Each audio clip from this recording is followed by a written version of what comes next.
ರಾಮ್ ಸೇತು ನಮ್ಮ ಹಿಸ್ಟ್ರಿ, ನಮ್ಮ ಮೈಥಾಲಜಿ ಎಲ್ಲ ಹಿಸ್ಟ್ರಿ ಒಂದು ನಾವು ತುಂಬ ಇಮೆನ್ಸ್ ರೆಸ್ಪೆಕ್ಟ್ ಕೊಡೋ ಒಂದು ರಾಮ್ ಸೇತು ಸ್ಟೋರಿನ ಮೂವಿಯಾಗಿ ತೊಗೊಂಡು ಬಂದಿದ್ದಾರೆ ಇವಾಗ. ಸೊ ಅದನ್ನೇ ರಿವ್ಯೂ ಮಾಡಕ್ಕೆ ಹೊರಟಿದ್ದೀನಿ ನಾನು. So welcome back to my channel Kannada review. So Kannada ನೋಡಿ ನಾವು ರಿವ್ಯೂ ಮಾಡ್ತಾ ಇದ್ದೀವಿ ರಾಮ್ ಸೇತು ಮೂವಿನ. So let's see how it goes. See as Indians, ನಮ್ಮ ಇಂಡಿಯನ್ಸ್ಗೆ ತುಂಬಾನೇ ಲಾಟ್ ಆಫ್ ರೆಸ್ಪೆಕ್ಟ್ ಇದೆ for Prabhu Shriram. And if you making a film related to that story, you have to make a good film. ನೀವು ಅಂತ ಒಂದು ಮೈಥಾಲಜಿ ಎಲ್ಲ ಒಂದು history ಅದು. ಸೊ ಅದ್ರ ಮೇಲೆ ಫಿಲಮ್ ಮಾಡ್ತಿದ್ರೆ ಅಂದರೆ ಅದ್ರದ್ದೊಂದು ಗ್ರ್ಯಾಂಡಿಯರ್, ಅದ್ರ ಸ್ಕೇಲ್, ಒಂದು ಗ್ರಾಫು ತುಂಬಾನೇ ಆಲ್ರೆಡಿ ಹೈಪ್ಡ್ ಆಗಿರುತ್ತೆ ಮತ್ತೆ ಇಂಟ್ರೆಸ್ಟೆಡ್ ಆಗಿರ್ತಾರೆ. ಸೊ ಸುಮ್ಮನೆ ಏನೋ ತೋರ್ಸೋಕ್ಕಾಗಲ್ಲ. ಸೊ ಈ ಮೂವಿ ನಮಗೆ ಎಲ್ಲಿ ಹಿಟ್ ಆಗುತ್ತೆ ಅಂದರೆ ಲಾಸ್ಟ್ 10 to 15 minutes ಅಲ್ಲಿ ಮಾತ್ರ. ಅಲ್ಲಿ ಒಂದು ತುಂಬಾನೇ ಒಂದು ಸಬ್ಜೆಕ್ಟಿವ್ ಸ್ಪೀಚ್ ಇದೆ, ಆಮೇಲೆ ತುಂಬಾನೇ ಒಂದು ಗೂಸ್ ಬಂಪ್ಸ್ ಕೊಡುವಂಥ ಒಂದು ಸ್ಪೀಚು, ನೆರೇಷನ್ ಎಲ್ಲ ಇದೆ. ಸೊ ಅಲ್ಲಿ ನಮಗೆ ಭಾಳ ಹಿಟ್ ಆಗುತ್ತೆ. ಸೊ ಅಲ್ಲಿ ತನಕ ತುಂಬಾನೇ ಲ್ಯಾಕ್ ಇದೆ. ಅಂದರೆ ಲಾಸ್ಟ್ 10 minutes ಮಾತ್ರ ತುಂಬಾನೇ ಚೆನ್ನಾಗಿದೆ. ಆ ಕೋರ್ಟ್ ರೂಮ್ ಡ್ರಾಮಾದೆಲ್ಲ ಸ್ವಲ್ಪ ಬಿಟ್ಬಿಟ್ರೆ ಎಲ್ಲ ಚೆನ್ನಾಗಿ ಮಾಡಿದ್ದಾರೆ. ಸೊ ಈಗ ಮಾತಾಡೋಣ ಲಾಸ್ಟ್ 10 to 15 minutes ಎಂಜಾಯ್ ಮಾಡೋಕ್ಕೆ ಇಡೀ ಒಂದು 2 ಗಂಟೆ ಮೂವಿನ ನಾವು ನೋಡ್ಬೋದಾ ಅಂತ. ಫಸ್ಟ್ ಸ್ಟಾರ್ಟಿಂಗ್ ಬಗ್ಗೆ ಮಾತಾಡಿದ್ರೆ, first of all Akshay Kumar acting okay ಬಂದಿದೆ, ಆದರೆ ತುಂಬ ಚೆನ್ನಾಗಿ ಮಾಡಿಲ್ಲ. ಯಾಕಂದರೆ ಎಷ್ಟೊಂದು ಡೈಲಾಗ್ ಡೆಲಿವರಿ ಎಷ್ಟೊಂದು ಕ್ರಿಂಜ್ ಇದೆ ಅಂದರೆ, ಆ ಇಸ್ಲಾಮಾಬಾದ್ ತಾಲಿಬಾನಿಂದ ಓಡ್ ಬರ್ತಾನೆ, ಆಮೇಲೆ ಹಿಂದಿ ನಿಮಗೆ ಬರೋದಾದರೆ ನಿಮಗೆ ಗೊತ್ತಾಗುತ್ತೆ ಎಷ್ಟು ಕ್ರಿಂಜ್ ಇದೆ ಅಂತ. ಅದು ತುಂಬಾನೇ ಒಂದು ಫುಲ್ಲು ಚಿಕ್ಕ ಮಕ್ಳು ಹೇಳೋ ಥರ ಒಂದು ಡೈಲಾಗ್ ಇರುತ್ತಲ್ಲ, ಆ ಥರ ಒಂದು ಡೈಲಾಗ್ ಮಾಡಿದ್ದಾರೆ. ಕ್ಯಾರೆಕ್ಟರ್ ಬಿಲ್ಡ್ ಮಾಡ್ತಾರಲ್ಲ ಅಕ್ಷಯ್ ಕುಮಾರ್ದು, ಅದು ತುಂಬಾನೇ ಒಂಥರ ಚೈಲ್ಡಿಶ್ ಅನ್ಸುತ್ತೆ. ಅವನು ಅಫ್ಘಾನಿಸ್ತಾನಲ್ಲಿ ಬಂದ್ಬಿಟ್ಟು ನಾನು ಅವ್ರದ್ದು ಕಳೆದೋಗಿರೋ ಒಂದು ಹುಡುಕ್ ಕೊಡ್ತಾನೆ ಅಂತ ಬರ್ತಾನೆ, ಆಮೇಲೆ ತಾಲಿಬಾನಿಂದ ಓಡ್ ಬರ್ತಾನೆ.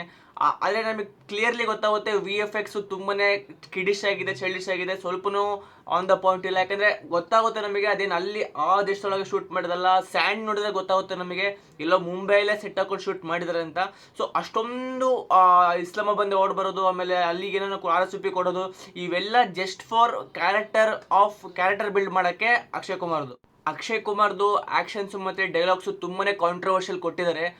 ಅವನೊಬ್ಬ ನಾಸ್ತಿಕ ಇರ್ತಾನೆ, ಮತ್ತು ಅವ್ನು ಹೇಳ್ತಿರ್ತಾನೆ, ಲೈಕ್ ಎಷ್ಟೊಂದು ಸಲ ಡೈಲಾಗ್ ಹೇಳ್ತಾನೆ, ನಾನಂತೂ ದೇವ್ರನ್ನ ಮತ್ತು ಅವ್ರನ್ನ ವಿಶ್ವಾಸ ಮಾಡಲ್ಲ, ನನಗೆ ಅವ್ರ ಮೇಲೆ ನಂಬಿಕೆ ಇಲ್ಲ ಅಂತ ಹೇಳ್ತಾನೆ. ಈಗ ಬರೋಣ ನುಸ್ರತ್ ಭರೂಚ್ ಅವ್ರದ್ದು ಆ್ಯಕ್ಟಿಂಗ್ ಮೇಲೆ. ಅವ್ರದ್ದು ಕೂಡ ಎಷ್ಟು ಕಿಡಿಶ್ ಮತ್ತು ಚೈಲ್ಡಿಶ್ ಬಂದಿದೆ ಅಂದರೆ, ಒಂದು ಸೀರಿಯಸ್ ಟಾಪಿಕ್ ಮೇಲೆ ಮೂವಿ ಇದೆ, ಒಂದು ಸೀರಿಯಸ್ ಇಶ್ಯೂ ಇದೆಲ್ಲ ಕೋರ್ಟಲ್ಲೆಲ್ಲ ಹೋಗ್ಬಿಟ್ಟು ತುಂಬಾ ದೊಡ್ಡ ಕಾಂಟ್ರವರ್ಷಿಯಲ್ ಮ್ಯಾನ್ ಮೇಡ್ ಅಂತೆಲ್ಲ ಅವಾಗೆಲ್ಲ ಒಂದು ಹೆಸರು ಬಂದಿತ್ತು.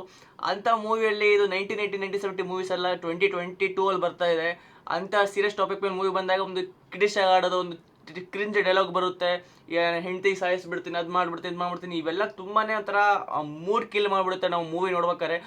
ಲಾಸ್ಟ್ 10 minutes ಅಂತೂ ಬಿಲ್ಡಪ್ ಇಂದಂತೂ ಪೂರ್ತಿ ಆ ಇಮೇಜ್ನೇ ಇದು ಕ್ಯಾರೆಕ್ಟರ್ ತೆಗೆದುಬಿಡುತ್ತೆ. ಈ ಮೂವಿ ಎಷ್ಟು ಕೆಟ್ಟ BGM ಸಿಂಕ್ ಯಾವ ಮೂವಿಯಲ್ಲಿ ನೋಡಿಲ್ಲ. ಅವ್ನು ಶಿಪ್ಪನ್ನು ಕೆಳಗಿಳಿತಾ ಇರ್ತಾನೆ, ಅಲ್ಲೋಗ್ತಿರ್ತಾನೆ, ಹಿಂದೆ ಯಾವ್ಯಾವ ಟಣ ಅಂತ ಮ್ಯೂಸಿಕ್ ಬರುತ್ತೆ, ಸ್ವಲ್ಪನೂ ಸಿಂಕ್ ಇಲ್ಲ, ಸ್ವಲ್ಪನೂ ಒಂದು ಚೂರು ಸಿಂಕ್ರೊನೈಸ್ ಆಗೋದೇ ಇಲ್ಲ. ಅದು BGM ಯಾವುದೋ ಸೀನ್ ಯಾವುದೋ BGM ಚೂರು ಭಾಳ ಕೆಟ್ಟದಾಗಿದೆ.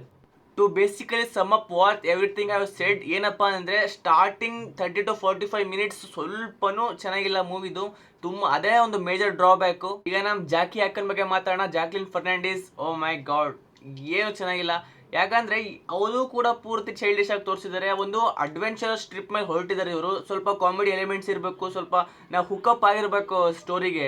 ಆ ಥರ ಏನೂ ಮಾಡಿಲ್ಲ. ಕಾರ್ತಿಕೇಯ 2 ಒಳಗೆ ಎಷ್ಟು ಚೆನ್ನಾಗಿತ್ತು, ಕಾಮಿಕ್ ಎಲಿಮೆಂಟ್ಸ್ ಆಗಿರ್ಬೋದು, ಅಡ್ವೆಂಚರಸ್ ಟ್ರಿಪ್ ಆಗಿರ್ಬೋದು, ಸ್ವಲ್ಪನೂ ಬೋರ್ ಆಗ್ತಿರಲಿಲ್ಲ. ಆ ಮೊಮೆಂಟಮಿಗೆ ಕರೆಕ್ಟಾಗಿ ನಮಗೆ ಹಿಟ್ ಆಗ್ತಿತ್ತು ಕಾರ್ತಿಕೇಯ 2ದು. ಅದೇ ಸಿಮಿಲರ್ ಸ್ಟೋರಿನೂ ಈ ಮೂವಿ ಒಳಗೆ ಇದೆ. ಅವ್ರು ಹೆಂಗೆ ಅದನ್ನು ಹುಡ್ಕಕ್ಕೆ ಹೋಗ್ತಾರೋ ಶಿಲಾನ, ಇವರು ಕೂಡ ಏನೋ ಒಂದು ಪ್ರೂಫ್ನ ಹುಡ್ಕಕ್ಕೆ ಹೋಗ್ತಾರೆ. ಸೊ ಅದೇ ಥರ ಅಂದ್ಕೊಂಡು ಹೋಗಿದ್ದೆ. ಆದರೆ ಕಾರ್ತಿಕೇಯ 2 ಇರೋಷ್ಟು ಹುಕ್ಕಾಗೋಷ್ಟು ನಾವು ಇದು ಸ್ಟೋರಿಗೆ ಈ ಸ್ವಲ್ಪ ಇಂಟ್ರೆಸ್ಟ್ ಇಲ್ಲ.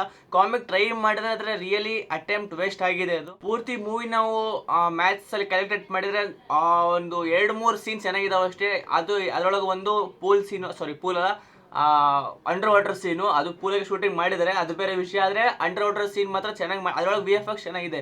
ಆದರೆ ಸ್ಟ್ರೈಟ್ ಅವೇ ಅದ್ರ ಹಿಂದಿನ ಸೀನ್ ಒಳಗೆ ಏನೋ ಒಂದು ಫೈಟಿಂಗ್ ಸೀನ್ ಇದೆ, ಅದರೊಳಗೆ VFX ತುಂಬ ಒಂದು ಕಾರ್ಟೂನ್ ಥರ ಮಾಡಿದ್ದಾರೆ. ಸೊ ಅದೇ ನನಗೆ ಅರ್ಥ ಆಗ್ತಿಲ್ಲ. ಒಂದು ಸೀನಲ್ಲಿ ತುಂಬ ಚೆನ್ನಾಗಿ ಮಾಡ್ತಾರೆ, ಒಂದು ಸೀನೊಳಗೆ ತುಂಬ ಕೆಟ್ಟದಾಗಿ ಮಾಡ್ತಾರೆ, ಏನಂತ ಅರ್ಥ ಆಗಲ್ಲ. ಈ ಮೂವಿದು ಮೇನ್ ಪೊಟೆನ್ಷಿಯಲ್ಲು ಇದು ಡೈಲಾಗ್ಸು, ಥಾಟ್ ಪ್ರೊವೋಕಿಂಗ್ ಡೈಲಾಗ್ಸ್ ಕೇಳಿಬಿಟ್ರೆ ಗೂಸ್ ಬಂಪ್ಸ್ ಬರಬೇಕು, ಎನರ್ಜಿ ಬರಬೇಕು. Same happened in Karthikeya 2. ಅದರೊಳಗೆ ಅನುಪಮ್ ಖೇರಿನ ಡೈಲಾಗ್ ಕೇಳಿಬಿಟ್ಟು ಎಲ್ರಿಗೂ ಗೂಸ್ ಬಂಪ್ಸ್ ಬಂದ್ಬಿಡ್ತು. ತುಂಬಾ ಚೆನ್ನಾಗಿರೋ ಒಂದು ಡೈಲಾಗ್ಸ್ ಎಲ್ಲ ಇದ್ದಾವೆ. ಸೊ ಇದರೊಳಗೆ ತುಂಬ ಕ್ರಿಂಜ್, ತುಂಬ ಕಿಡಿಶು, ತುಂಬ out of the context dialogues ಇದ್ದಾವೆ. ತುಂಬಾ ಹೇಳ್ತಿದ್ದೆಲ್ಲ ಸ್ವಲ್ಪ ಸರಿ ಇಲ್ಲ. ಆ ಸಬ್ಮರೀನ್ಸ್ ಇದ್ದಾವೆ, ಅಂಡರ್ ವಾಟರ್ ಹೋಗುತ್ತೆ, ಡೀಪ್ ಹೋಗುತ್ತೆ, ಅದು ಗಿಮಿಕ್ ಅನ್ಸುತ್ತೆ, ಕಾರ್ಟೂನ್ ಅನ್ಸುತ್ತೆ, ಸ್ವಲ್ಪನೂ ಬಿಲೀವೇಬಲ್ ಅನ್ಸಲ್ಲ. ಹೇಳ್ತೀನಲ್ಲ, ಟೆಕ್ನಿಕಲಿ ಇದು ತುಂಬಾನೇ ಲ್ಯಾಕ್ ಮಾಡುತ್ತೆ ಮೂವಿ. ಮತ್ತೆ ಚೆನ್ನಾಗಿರೋ ಸೀನ್ಸ್ ಅಂದ್ರೆ ಒಂದು ಸ್ವಲ್ಪ ಮೆಟ್ರೋ ಸೀನ್ಸ್ ಚೆನ್ನಾಗಿದಾವೆ, ಸ್ವಲ್ಪ ಚೂರು ಹೆಲಿಕಾಪ್ಟರ್ ಸೀನ್ಸ್, ಆಮೇಲೆ ಒಂದು ಕ್ರೊಕೊಡೈಲ್ ಸೀನ್ಸು, ಅದು ಚೂರು ಇಲ್ಲಾಜಿಕಲ್ ಅನ್ಸುತ್ತೆ, ಆದ್ರೆ ಓಕೆ ಓಕೆ ಅನ್ಸುತ್ತೆ.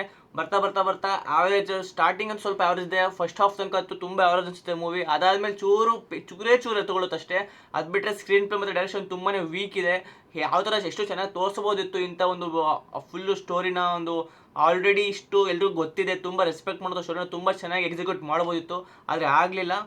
ರಾವಣನ್ ಲಂಕಾ, ಸಂಜೀವಿನಿ ಬೂಟಿ ಅವನು ಕೂಡ ತೋರಿಸಿದರೆ ಅವು ಸ್ವಲ್ಪ ಲಾಜಿಕಲ್ ಅನ್ಸುತ್ತೆ, ತುಂಬ ಚೆನ್ನಾಗಿ ಅನ್ಸುತ್ತೆ. ಬರ್ತಾ ಬರ್ತಾ ಬರ್ತಾ ಹೇಳ್ತಿಲ್ಲ, ಸ್ಟಾರ್ಟಿಂಗ್ ವೀಕ್ ಇದೆ, ಬರ್ತಾ ಬರ್ತಾ ಬರ್ತಾ ಲಾಸ್ಟಿಗೆ ಒಂದು 20 to 25 ಮಿನಿಟ್ಸ್ 30 ಮಿನಿಟ್ಸ್ ಇದೆಯಲ್ಲ, ಅವಾಗ ಪೇಸ್ ಇಟ್ಕೊಳ್ಳುತ್ತೆ, ಒಂದು ಹಿಡಿತದಲ್ಲಿ ಬರುತ್ತೆ ಮೂವಿ. ನನಗೆ ಕೆಟ್ಟ ಸೀನ್ ಅಂತ ಅನ್ಸಿದ್ರೆ ಮೂವಿ ಒಳಗೆ ಹೆಲಿಕಾಪ್ಟರ್ ಸೀನು.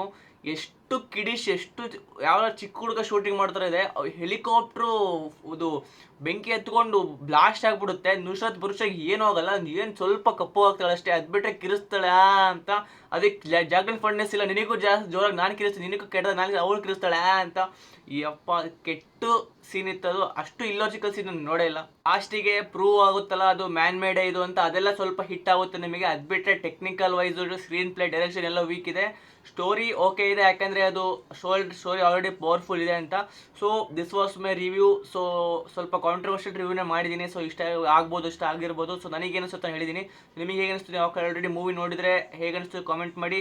ನಾನು ನಿಮ್ಮ ಸಿಗ್ತೀನಿ ಬೇರೆ ಟಾಪಿಕ್ ಜೊತೆಗೆ. ಟಿಲ್ ದೆನ್ ಟೇಕ್ ಕೇರ್, ಬಾಯ್.